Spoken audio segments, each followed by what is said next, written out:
You hear that hum? That's the sound of the pylon chewing up the last poor bastard who thought he could outclimb it.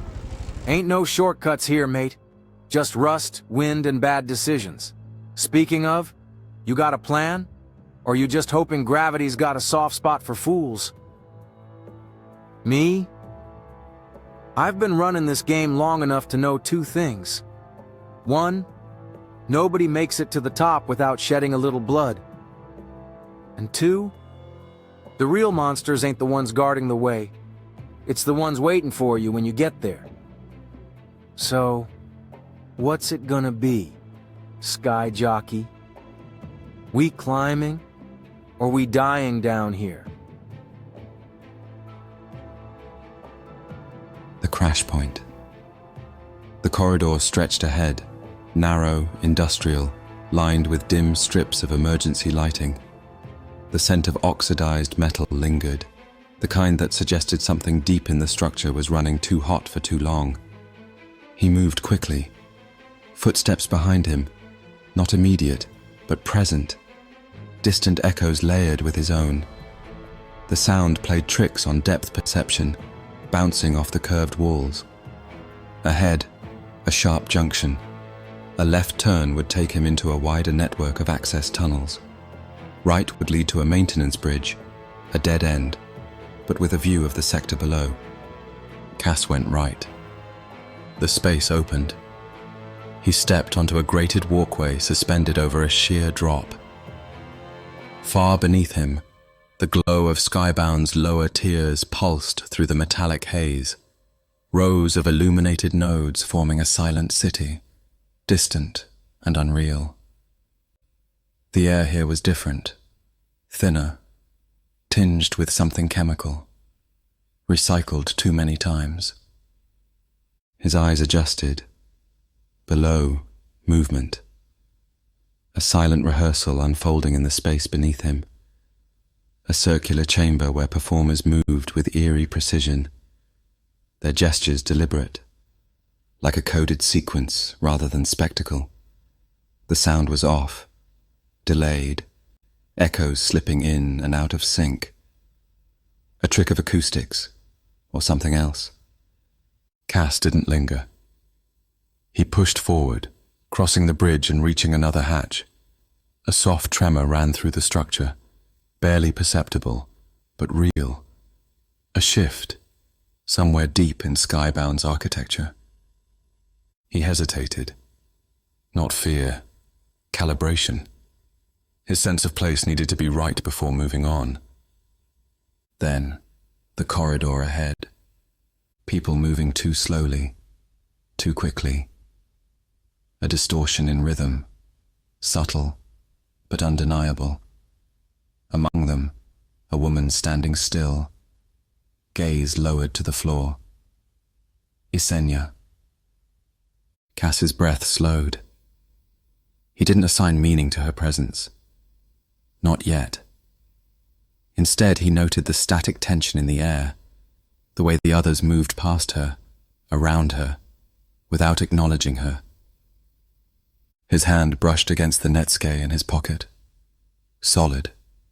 Real. A reminder. He took a step forward. The outer zone smelled of things long dead. Not just decay. Something older. Deeper. Burnt-out fuel. Metal corroded into dust. The distant tang of ozone where the atmosphere bled thin.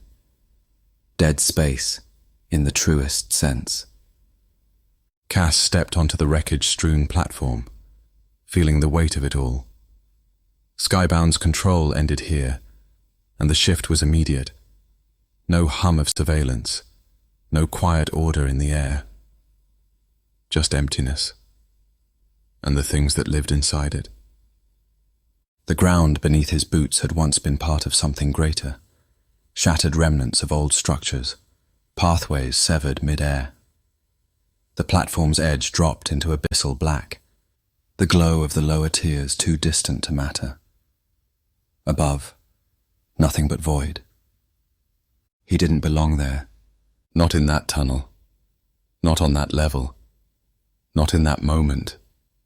But it had him anyway. A door that wasn't a door. A shimmer that wasn't quite visible. A choice that wasn't his. Cass Orlan crossed an invisible line, and everything after that was punishment. The ambush wasn't clean. They didn't do clean. One hand yanked his collar back like they were skinning an animal. Another drove a shock glove into his ribs. He folded instantly. They didn't speak. Not until they had him on the floor, shackled at the wrists, blinking at his own blood smeared across ceramic tiling. They dragged him through a kill zone with mobile walls and half-dead lights. The place looked like a forgotten organ inside some living, twitching beast. Cables oozed from ceiling cracks. The hum of burned-out air filters rasped like failing lungs. Someone with half a face leaned down and said, "Where's your handler?" Cass blinked. "What zone are you from? Who signed your pass?" Nothing. Just his pulse hammering like a broken metronome. Then they shoved him. Again. And again. No rhythm. Just force. He pinballed between their boots and fists until he hit a column and didn't bounce back. He's a plant. He's a junk dweller. No, he's a ghost. He's from the archive. No way. Look at him. He's too slow for that. He's pretending to be slow. They pushed harder. Cass bit the inside of his cheek to stay upright. He wanted to speak. Didn't.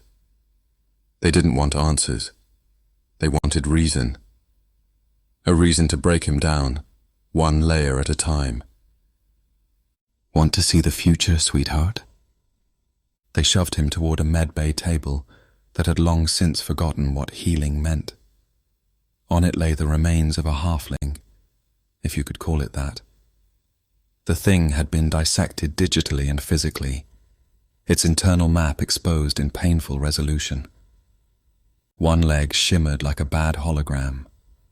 One hand had been etched with numbers no one had ever taught Cass to read. That's what happens when the filters go too deep. Cass just stared. His eyes said, "I didn't ask to be here." They didn't care. Nobody cared. Someone spat near his shoe. Someone else laughed. Brutal, breathless, ugly laughter that only lives on the edge of combat. And then the air tore. No sound. Then all sound. The roof caved in. Sparks. Shell casings. A barrage of unknown forces. Turret fire on override. Another squad broke in. Unmarked. Unrecognized. Every face turned to chaos. Every hand grabbed for a weapon. Cass was nothing now.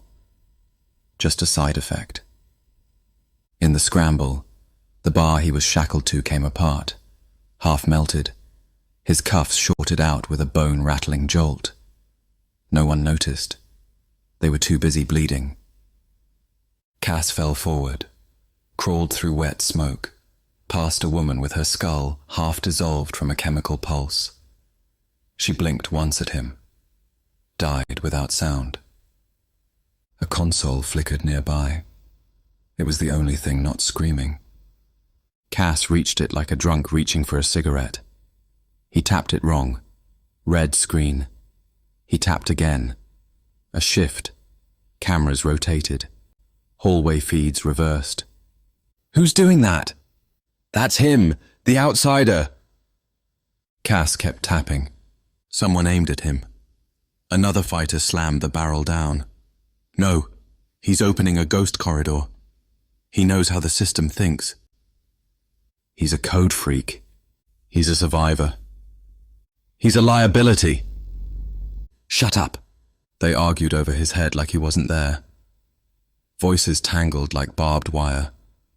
One of them grabbed his shoulder, shoved him into the wall. Another voice from behind. "Queen Zero is watching." Everything stopped. Not because they understood what it meant, but because they didn't. And that made it worse. Cass took the moment. "I want to try something," he said. It wasn't bravado. It wasn't strategy. It was a twitch in his bones, an itch behind his eyes. They screamed after him, but he was already walking. Toward the back. Toward a panel that looked wrong, half corrupted, pulsing in a slow rhythm like it remembered something the others didn't. He reached for it. His foot slipped on the slick floor, somebody's blood, maybe his own.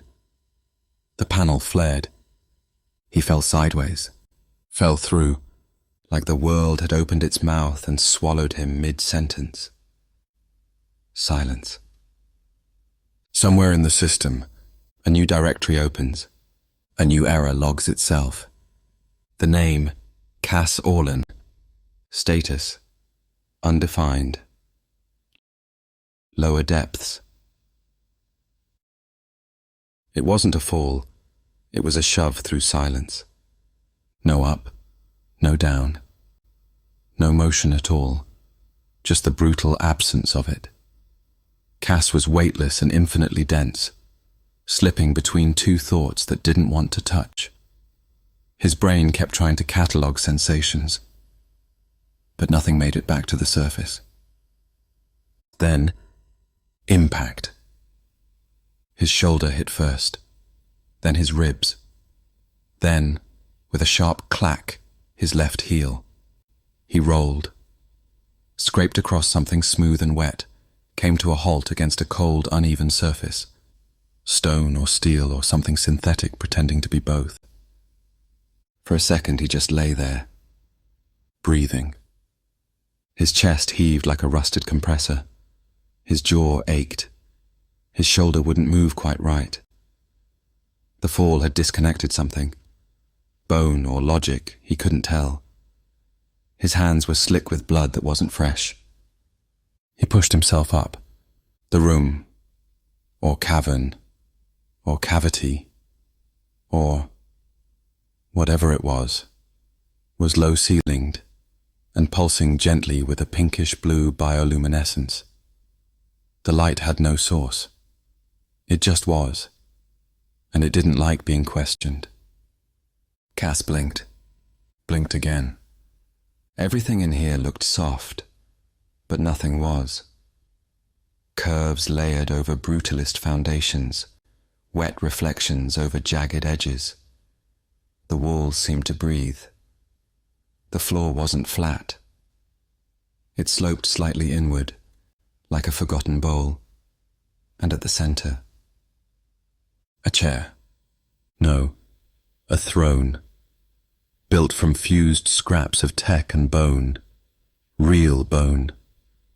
Vertebrae formed the arms, wiring ran through the sockets like nerves.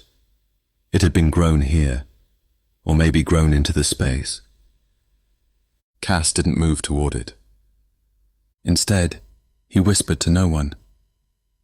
"You've got to be kidding me." Then came the sound. Not from the walls, not from above, not even from the chair, from his own chest. A low thrum, like his heartbeat had picked up a second rhythm. Something in sync with the room. A pattern had been established, and he was part of it now, whether he wanted to be or not. His netski, still there, still real.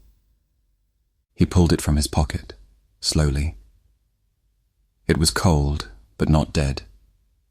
It glimmered, like it recognized this place, or like this place recognized it. A low hiss behind him. He spun, nothing there, just the wall, shifting. No, opening. A slit formed. Not a door, more like a wound. A moist, slow tearing seam. He backed away. 1 step, 2, then froze. A figure emerged, tall, hairless, wearing something translucent that clung to its frame like molted skin. Its face was smooth, too smooth. Not quite human, but it wanted to be. It looked at him. No words, Just understanding. And disappointment.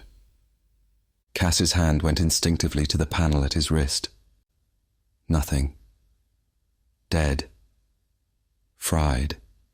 Fried during the fall or disabled the moment he touched down.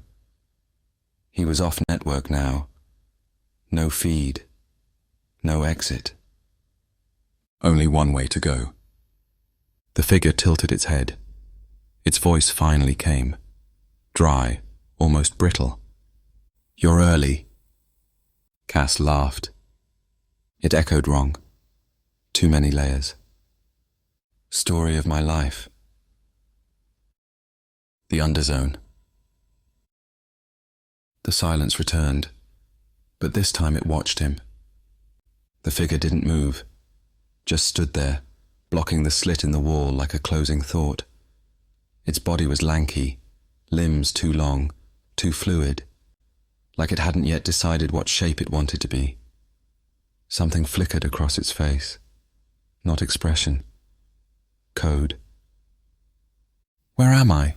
Cass asked, because asking was safer than assuming. The thing regarded him, eyes like old glass. 1 second, 2. Then it stepped aside. The wall split wider. Cass didn't wait for permission. He stepped through, into the next chamber, and almost stopped breathing. It wasn't architecture. It was organism. He was inside something alive. The walls contracted in slow rhythms. Transparent conduits webbed the ceilings like veins. Inside them, particles, maybe cells, maybe data. They flowed with quiet urgency, obeying a logic far removed from Skybound's polished certainties. The figure followed him. "This zone isn't mapped." Cass gave it a sideways glance. Not surprised. "No one's supposed to fall here. You weren't called." I slipped. "That's not possible." "Yeah," Cass muttered. "That's what I keep hearing." He scanned the room. There were relics scattered in corners, equipment from different eras, half consumed by the biomech walls. A broken inspection drone hung from a thread of sinew, blinking faintly. A dented helmet, human-sized, rested atop a column of stacked filters, long extinct. Cass bent down, ran his fingers across the metal. Cold, real, forgotten. "You collect things down here?" he asked. "We digest them."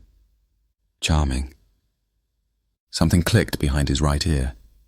An internal noise. Neural sync attempting handshake. Cass spun around. "What was that?" "You've been tagged," the figure replied. "The system is trying to resolve you. You are undefined." "I get that a lot lately." Then came a voice, not from the figure, from somewhere else. Low, synthesized and echoing with lag, as if spoken across time. Observation node, activated. Cassius Orlin, identifier mismatch, classification, artifact error. Priority shift, immediate containment suspended. Awaiting decision from Queen Zero. Cass's skin went cold.